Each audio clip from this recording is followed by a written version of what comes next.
Hello बच्चों, ये देखिए आपका पहला क्वेश्चन है विमीय विश्लेषण का। इसमें ये विमीय सूत्र पता लगाना है आपको, किसको व्यक्त करता है, किस राशि को व्यक्त करता है, दाब को, रेखीय संवेग को, शक्ति को या ऊर्जा को। ml² टी के घाते -2। तो मैं आपको ये बताऊं कि अगर आप कुछ चीज़ें पहले से जानते हैं, जैसे आपको मैं यहाँ बल का विमीय सूत्र कहते हैं, बल की विमा, बल की विमा। तो बल की विमा अगर हम जानते हैं, ये आता है आपका ml टी के घाते -2, ये बल की विमा होती है। तो अगर हमें दाब का सूत्र पता चल जाए तो दाब का सूत्र हम जानते हैं, बल बटे क्षेत्रफल होता है, बल बटे क्षेत्रफल। तो यहाँ से आप बल को विमा पहले देख चुके हैं, क्षेत्रफल की विमा होगी लंबाई गुणा चौड़ाई होती है, तो l² हो जाएगा। तो दाब की जो विमा निकलेगी हम लोग यहाँ से आसानी से निकाल सकते हैं कि दाब की जो विमा निकलेगी, बल की विमा को निकालने के लिए आपको पहले से पता है ml टी के घाते -2, ये बल की विमा है। और इसके साथ ही यहाँ पे आप ये कह सकते हैं कि क्षेत्रफल की विमा l² हो जाएगी। अब ये l जब ऊपर जाएगा, यहाँ l के घाते 1 है, यहाँ l के घाते 2 है, जब ऊपर जाएगा तो 1 - 2, तो ये बन जाएगा ml के घाते -1 टी के घाते -2। तो जो दाब की विमा आएगी वो यहाँ से आप देख सकते हैं क्या आ जाएगी, ये आ जाएगी, जो कि मैच नहीं कर रहा है। तो ये पहला गलत हो गया। अगला देखिए, आप देखिए हमें हर चीज़ का सूत्र पता ही होना चाहिए, तभी हम निकाल पाएंगे। रेखीय संवेग, रेखीय संवेग क्या होता है, ये तो आपका फर्स्ट वाला हो गया। सेकंड वाला आप देखें क्या हो जाएगा यहाँ पे। सेकंड में यहाँ पे रेखीय संवेग को हम लोग लिख सकते हैं, रेखीय संवेग द्रव्यमान में गति का गुणा है ना, तो ये द्रव्यमान mv होता है और ये v होता है।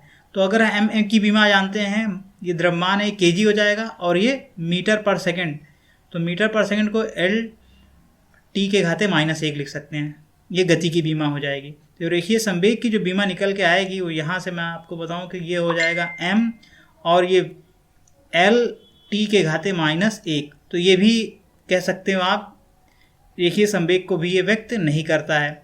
अब तीसरा है आपका शक्ति। शक्ति को हम लोग लिख सकते हैं किस तरीके से, P बराबर आपका होता है कार्य बटे समय, W/T, कार्य बटे समय।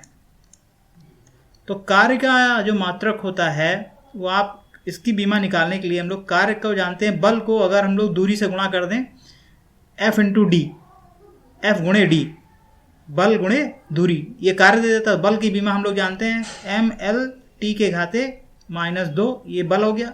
दूरी की बीमा l हो जाएगी, और समय की बीमा आपकी यहाँ पे t हो जाएगी। तो आप देखेंगे ये बन जाएगा ml के घाते -l के घाते 2, और ये t का एक घात ऊपर चला जाएगा -1, तो t के घाते -3।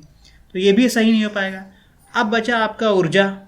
तो चौथा आप जब निकालेंगे ऊर्जा की बीमा, ऊर्जा की बीमा जो कार्य की बीमा होती है वही होती है। ऊर्जा और कार्य की बीमा एक ही होती है। ऊर्जा यानी कार्य में परिवर्तित की जा सकती है, या कार्य ऊर्जा में परिवर्तित किया जा सकता है। ये तो आपने, ऊर्जा को हम लोग जूल में लिखते हैं, कार्य को भी हम लोग जूल में लिखते हैं, ठीक है ना। ऊर्जा का जो मात्रक होता है वो जूल होता है, ठीक। तो हम लोग इसको जूल, कार्य का मात्रक भी जूल होता है, इस तरीके से हम लोग इसको पढ़ते हैं। तो कार्य का जो मात्रक जूल होता है, ऊर्जा का मात्रक जूल होता है। कार्य का हम लोग निकालते कैसे हैं, बल को दूरी से गुणा करके। तो यहाँ से बल का अभी हमने निकाला ml टी के घाते -2, इसमें l का गुणा, तो ये क्या बन के दे देगा आपको, ml² टी के घाते -2। तो ये निकल के आ जाएगा यहाँ से ऊर्जा का बीमा। तो ये जो सही है वो डी ऑप्शन इसका सही हो जाएगा। हाँ, क्वेश्चन नंबर 2 में देखिए बच्चों क्या है कि यहाँ पे आपको ये बताना है कि ये किसको व्यक्त करता है। बल की बीमा हम पहले से जानते हैं, ml टी के घाते -2। शक्ति की बीमा अभी हम निकाल चुके हैं, W/T, यानी कार्य बटे समय, ठीक है।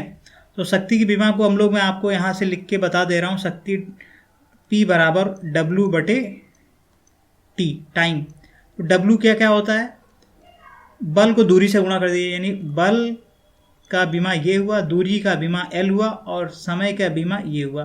तो ये भी आप देखेंगे ये टी के घाते माइनस ml² आ जाएगा। तो ml² यहाँ पे नहीं है, ml टी के घाते -1 है। तो ये भी हमारा सही नहीं होगा, क्योंकि इसको अगर हम लोग सॉल्व करेंगे तो ये टी के घाते -3 ऊपर जाएगा, बन जाएगा। तो ये भी सही नहीं है।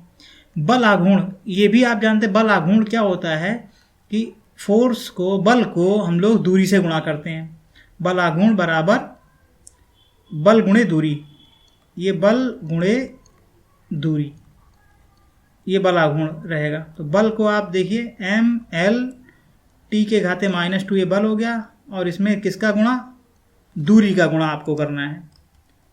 ठीक है, तो दूरी का गुणा जब आप करेंगे तो क्या बन जाएगा, ml के घाते 2 टी के घाते -2। तो ये भी सही नहीं हो पाएगा। चौथा बचा संवेग। संवेग आपका ये जो होगा, संवेग m × v, द्रव्यमान को गति से गुणा कर दिया जाए। तो द्रव्यमान की विमा आप जानते हैं m होती है, इसकी विमा l टी के घाते मीटर/सेकेंड ये होती है। तो यही सही हो जाएगा, ये भी डी ऑप्शन सही हो गया आपका। तो ये दूसरा हो गया आपका। तीसरा जो प्रश्न है, इसमें आपका बल की विमा आप पहले से जानते हैं। बल की विमा देखिए कई बार आया है, ml टी के घाते -2। बल आघूर्ण क्या होता है, बल गुणे दूरी, बल आघूर्ण बराबर बल गुणे दूरी। तो ये भी मैं बताऊं फिर से, आप इसको लिख लेंगे ml टी के घाते -2 और इसमें l का गुणा। तो यहाँ से ये तुरंत आ गया ml² टी के घाते -2। तो ये आपका दूसरे ही प्रश्न में ये सूत्र समझ में आ गया, ये सी ऑप्शन सही है। फोर्थ क्वेश्चन में देखिए क्या है बच्चों, इसमें दिया है कि ml के घाते -1 टी के घाते -1 किस भौतिक राशि का विमीय सूत्र है। दृढ़ता गुणांक, श्यानता गुणांक, गुप्त ऊष्मा, गुरुत्वीय विभव। तो इसमें हम लोग समझने के लिए पहले तो आप देखते हैं कि दृढ़ता गुणांक का सूत्र क्या होगा। तो दृढ़ता गुणांक का सूत्र हम लोग यहाँ पे हम लोग इससे लिखते हैं, इसको ईटा से बोलते हैं। देखिए ये ईटा हो गया, और इसको हम लोग लिखते हैं अपरूपक प्रतिबल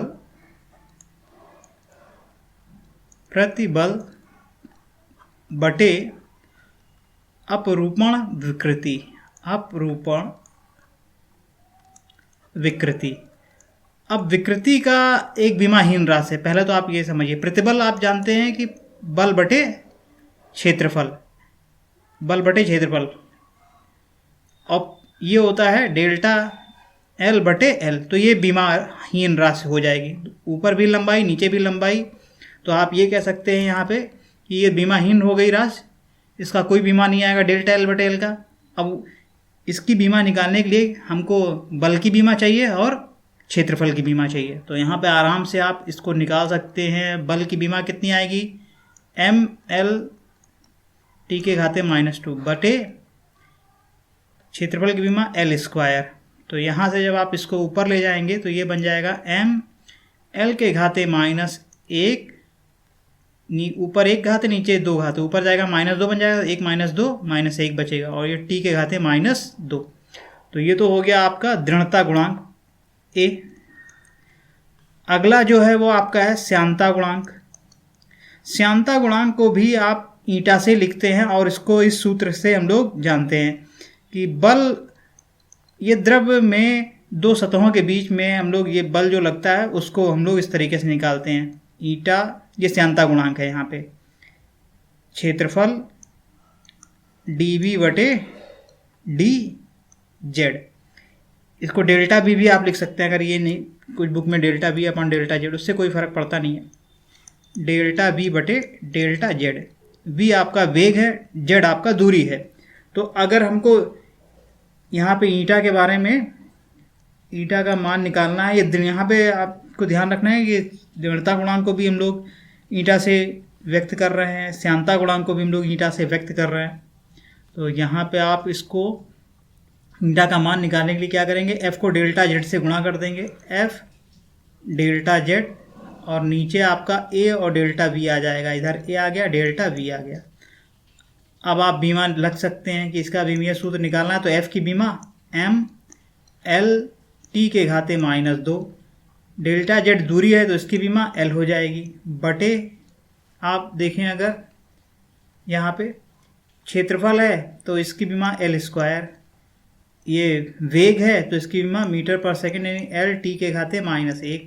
अब इसको अगर हम लोग सॉल्व करेंगे तो एल और एल स्क्वायर बन जाएगा, ये एल स्क्वायर इससे कट जाएगा, नीचे एक एल बचेगा और नीचे एक -t बचेगा, तो ये ऊपर जाके क्या बनेगा m l के घाते -1, ये वाला t के घाते -2 और ये -1 ऊपर जाएगा तो आपका कितना हो जाएगा +1 हो जाएगा। तो पूरा इसको अगर हम लोग हल करते हैं तो m l के घाते -1 t के घाते -1 ये आ जाता है। तो यहाँ से आप देखें कि श्यानता गुणांक का विमीय सूत्र ये आ गया। 5वें प्रश्न में देखिए बच्चों, इसमें कौन सी भौतिक राशि, अब दाब है तो दाब को हम जानते हैं, पढ़ चुके हैं कि बल बटे क्षेत्रफल। पहला आप इसको लिखेंगे दाब बराबर बल बटे क्षेत्रफल, ठीक है। तो यहाँ से बल की इसकी बीमा निकालने के लिए बल की बीमा m l t के घाते -2 और क्षेत्रफल का बीमा आप लिख सकते हो यहाँ से एल स्क्वायर, और इसको जब आप हल करोगे तो ये ऊपर जाएगा तो यहाँ से ये आ जाएगा m l के घाते 1 -2 -1 t के घाते -2। तो देखिए इसमें पूछा है कि ये विमीय सूत्र किस भौतिक राशि का नहीं है, तो दाब का देखिए इतना ही आया, ठीक है। अब प्रतिबल का चेक करें अगर, तो प्रतिबल भी आपका बल बटे क्षेत्रफल हो जाता है। जो प्रतिबल आता है बी पार्ट, इसको अगर हम यहाँ पे लिखें, प्रतिबल भी जो होता है उसको भी हम लोग बल बटे क्षेत्रफल ही लिखते हैं। प्रतिबल बराबर बल बटे यहाँ पे क्षेत्रफल हो गया, तो बल बटे क्षेत्रफल अगर ये हो गया तो यही बीमा आ जाएगी इसकी भी, m l के घाते -1 t के घाते -2, ठीक है। अब तीसरा देखते हैं सी एक बीमाहीन राशि है, सी बीमाहीन है यानी विकृति जो होती है वो एक बीमाहीन, यानी इसकी बीमा नहीं होती है, बीमाहीन राशि है यहाँ पे। अगला है आपका दृढ़ता गुणांक, तो दृढ़ता गुणांक को हम लोग यहाँ पे d जो है वो एक बीमाहीन राशि है। तो आप देखेंगे दृढ़ता गुणांक का भी जो आपका सूत्र बनेगा वो प्रतिबल बटे, देखिए क्या बनता है, मैं आपको लिख देता हूँ ताकि यहाँ पे दृढ़ता गुणांक, जो सही आंसर है वो आपका विकृति है क्योंकि ये बीमाहीन राशि आई है। दृढ़ता गुणांक का जो बीमा होता है वो होता है प्रतिबल बटे विकृति, तो विकृति बीमाहीन है और प्रतिबल का आप जानते हैं कितना आ गया है, इतना ही आ गया है। तो दृढ़ता गुणांक का भी जो विमीय सूत्र आएगा वो इतना आएगा, m l के घाते -1 t के घाते -2। तो ये किसका विमीय सूत्र नहीं है, c का विमीय सूत्र नहीं है। तो ये हो गया 5वां प्रश्न आपका।